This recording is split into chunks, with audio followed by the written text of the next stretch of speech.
Hola, muy buenas noches, bienvenidos, pues, no sé, una cena más, una reunión más, una tertulia más, una lo que ustedes quieran. Llevamos 10 años, hoy se ha reincorporado de alguna manera Roberto Macho Quevedo y estamos en este templo de la gastronomía, este templo de la cultura que es el riojano de ayer, el riojano de hoy y el riojano de siempre.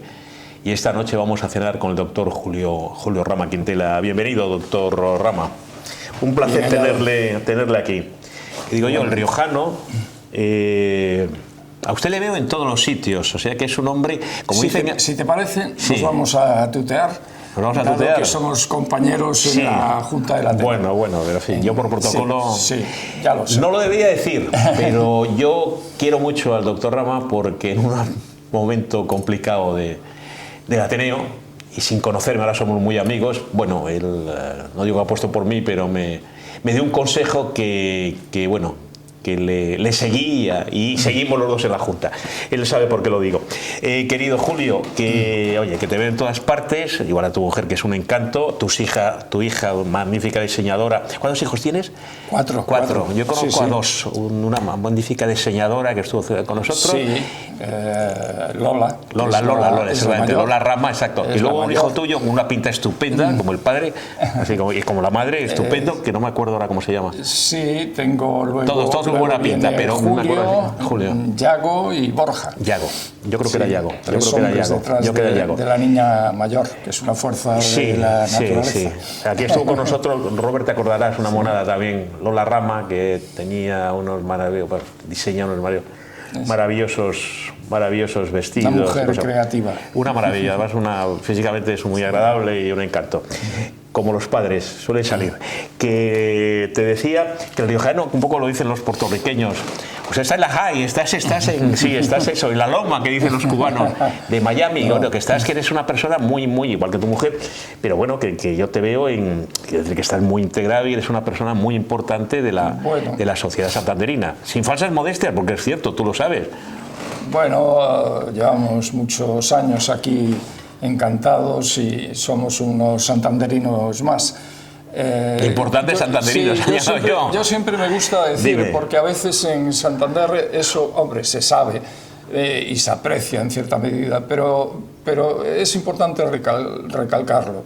Hemos venido cantidad de gente fuera de Cantabria que nos hemos sentido, atraídos, impregnados de Cantabria, hemos criado a nuestros hijos, en fin, nos hemos hecho cántabros de alguna manera sin dejar nuestras raíces.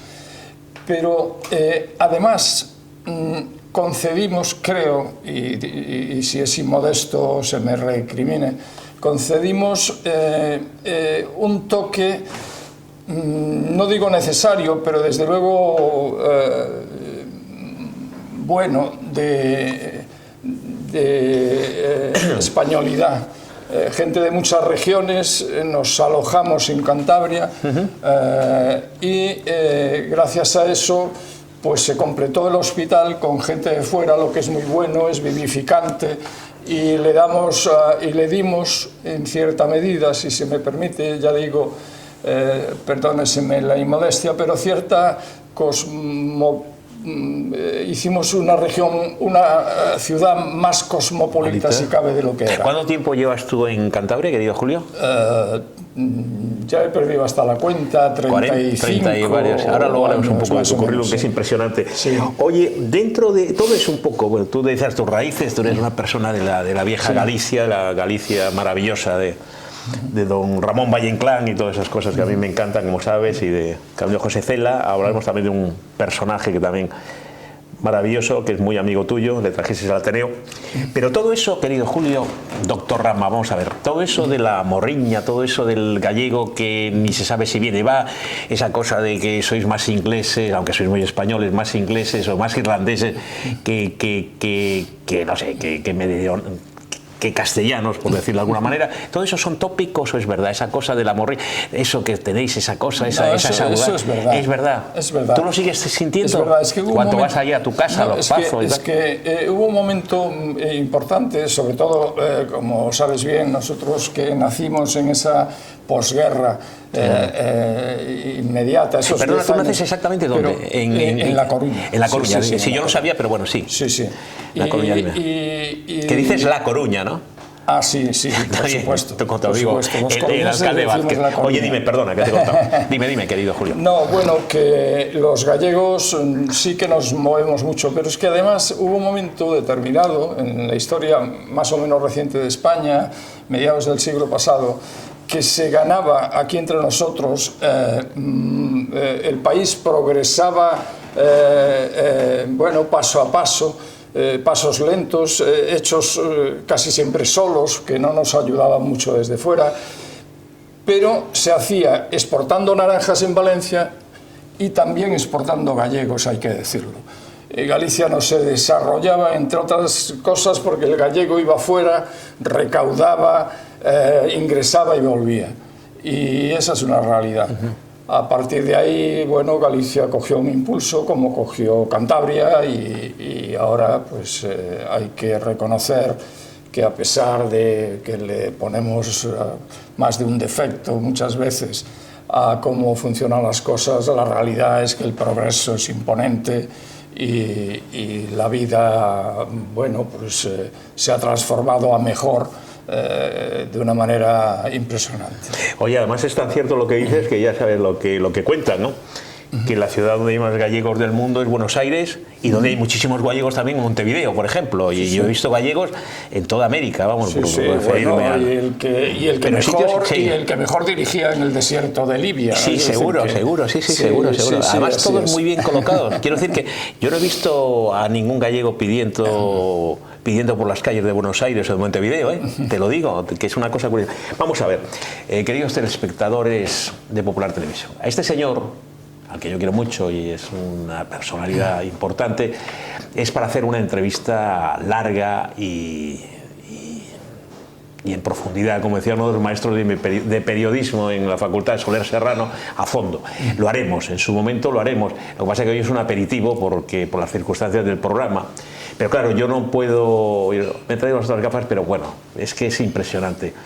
Julio Rama Quintela, entre otras cosas, es catedrático, jefe de servicio en Valdecilla, 34 años, cientos de trabajos de investigación, autor de 11 libros y ponencias, director de más de 30 tesis doctorales, ha presidido o copresidente o como miembro del jurado casi 200 tesis doctorales, premio extraordinario de doctorado, ha trabajado en Londres, ha trabajado en Basilea, decano de la Facultad de Medicina, Universidad de Cantabria, director del Departamento de Cirugía, académico número de la Real, académico de medicina, es una parte solo de medicina de la Universidad de Cantabria, de la Academia de Medicina en Cantabria, gallega y nacional. Presidente del Aula Médica del Ateneo durante 32 años, creo, ¿no, querido Julio? Impresionante, insisto, con permiso, que nos estará viendo seguro mi querido Soler Serrano, en su momento al doctor Rama le haremos una entrevista a fondo, pero este es un aperitivo de este maravilloso riojano. Además, una cosa, Julio, yo creo que quedáis pocos, desgraciadamente, pero tú eres lo que se llamaba, hay Alejo de la Concha, Javier, que han estado aquí, por cierto, amigos tuyos además, Julio Becedóniz, Bustamante,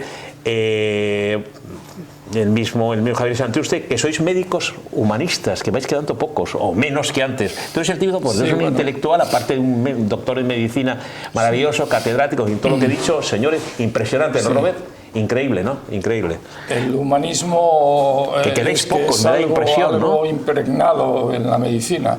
El médico que no tiene ese toque o que no estudia a diario, pues bueno, diría que hay que dudar de él. La realidad es que, bueno, mi currículum es largo porque tengo años y los años...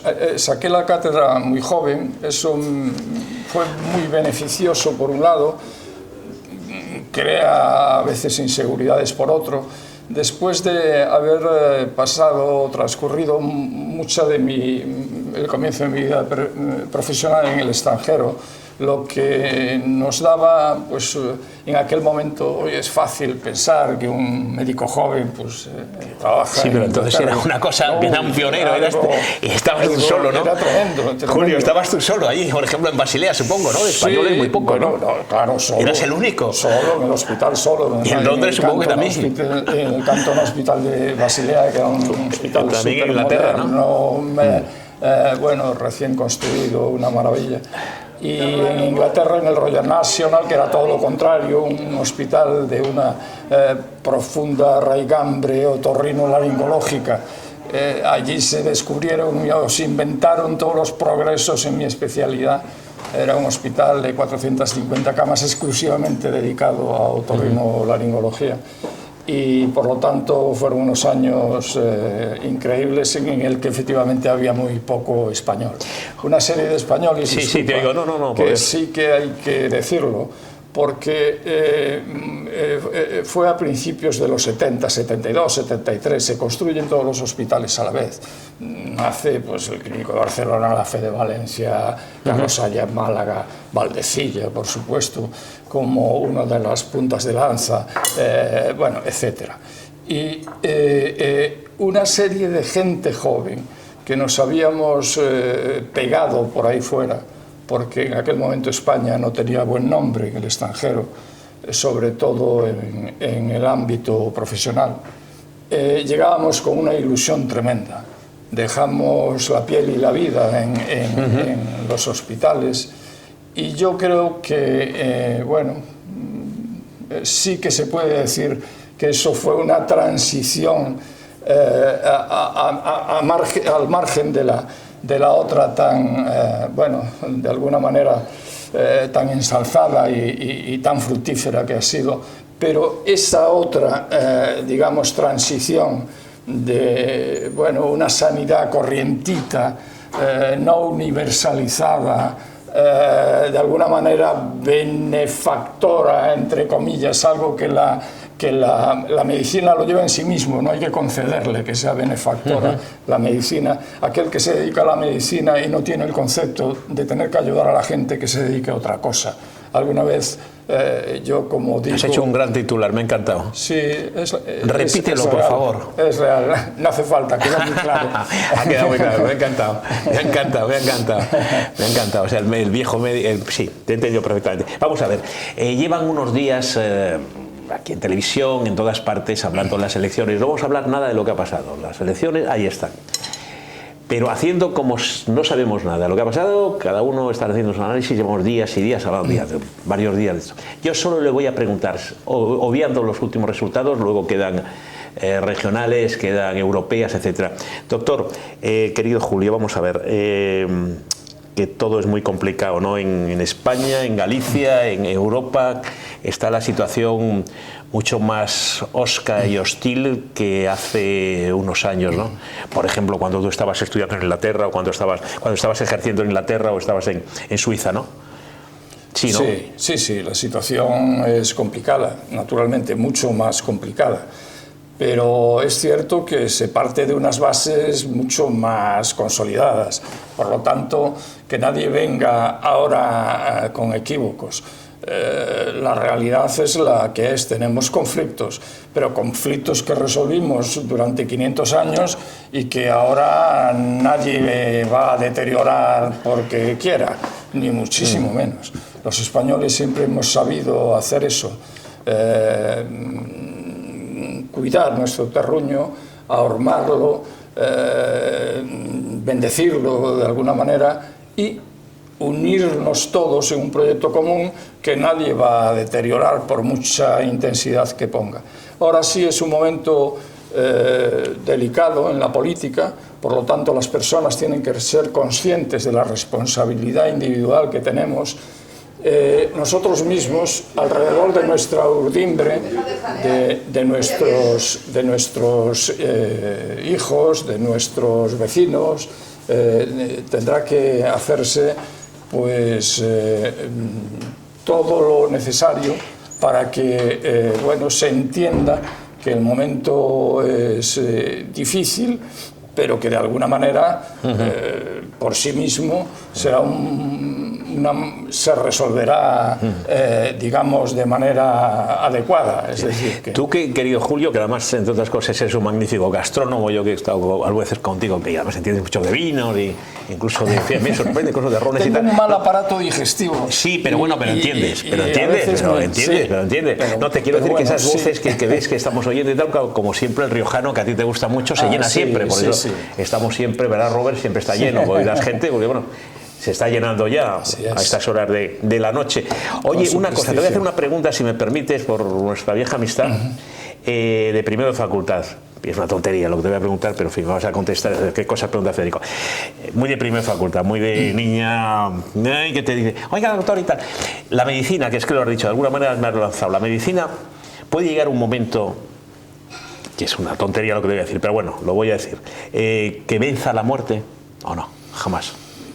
Inmortales jamás. Ya sé que es una tontería, pero bueno, es una pregunta muy de primera facultad. No, ¿sabes para qué sirve la pregunta? Para reflexionar.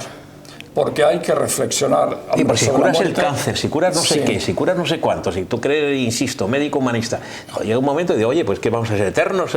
Pregunto, ¿no? Pregunto. No, ni mucho menos. La ley de vida está estipulada. Tú eres creyente. Pero sí, soy creyente y practicante. Y practicante, por eso te digo. Y por eso estás en una televisión católica, o sea que estupendo. No, hay ámbitos propios que ahí sí que no, pero dime, no ofrecen discusión en mi ámbito, ¿no? Yo no voy a permitir discutir sobre determinadas cuestiones en la defensa de la vida. Pero sí querría puntualizar, porque de ahí viene tu pregunta, sin duda ese es lo que quieres conocer de mi opinión. Yo creo que hoy que se ha podido combatir con ventaja el dolor, han cambiado mucho las reglas del juego. Es decir, hablar de cuidados paliativos, obviamente es necesario hablar. Hablar de la dignidad en el momento ese de la muerte, difícil, ¿no? para de todos, la agonía, ¿no? De la agonía, pues es otra obviedad. Pero la realidad es que hoy se combate el dolor con ventaja. Y además existen progresos técnicos suficientes y conocimientos médicos más que sobrados para atender al paciente, al anciano o al joven que está en ese momento y en esa tesitura. Entonces, entender ahora mismo, incorporar al debate político, digamos, la muerte asistida, me parece un exceso, a pesar de que algunos enseguida hablan de modernidad. Vamos a hablar de estas cosas porque es moderno. Vamos a tener que, bueno, mejorar cuestiones sobre la muerte asistida o sobre el aborto, porque eso es moderno. No, mire usted, el derecho natural es tan poco moderno como para que siempre es el mismo.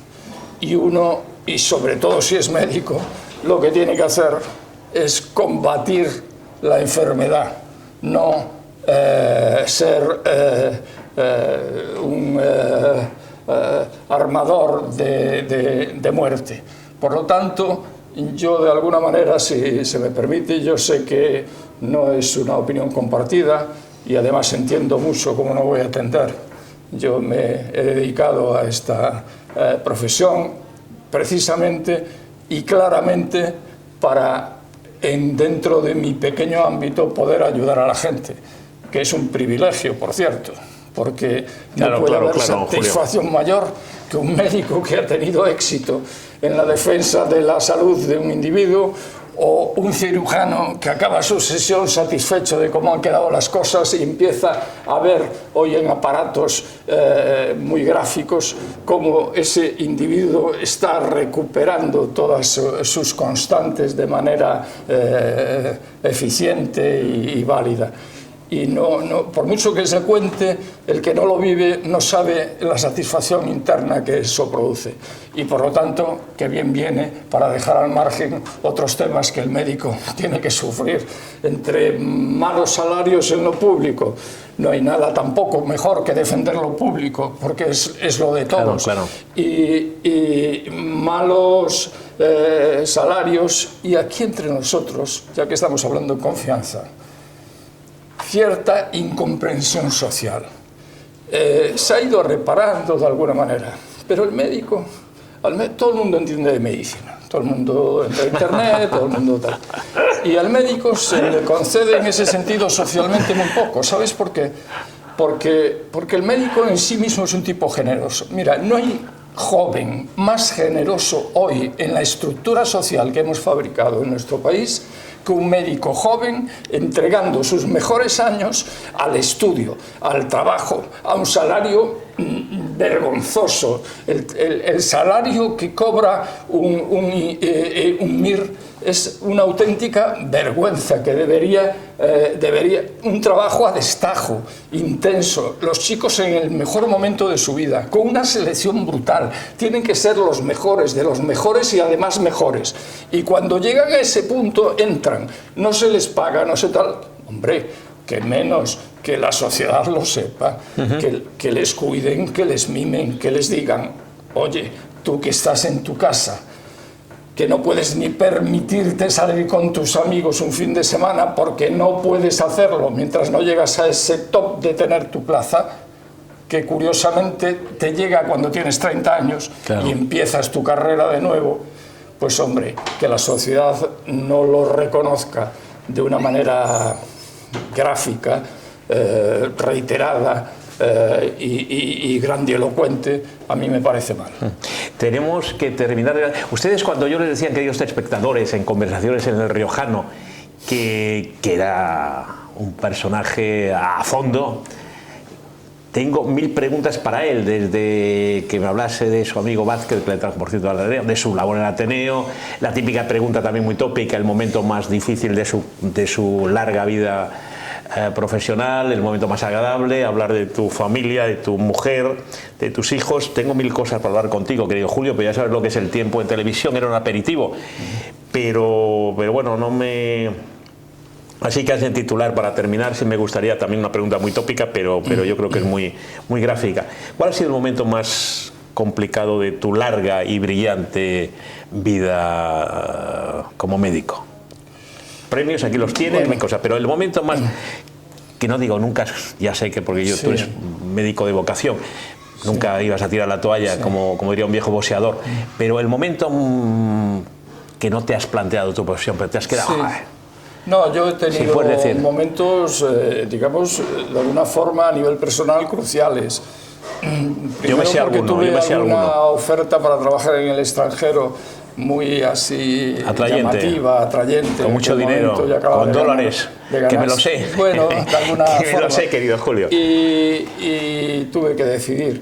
Pero quizá lo que más a mí con esto terminamos, querido Julio. Me ha tenido, digamos, en vilo, es el ser lo suficiente, porque la vida del médico no tiene horario, nunca. Pero es que además, con esos salarios cortos, con 4 hijos, pues uno tiene que trabajar por la mañana, por la tarde.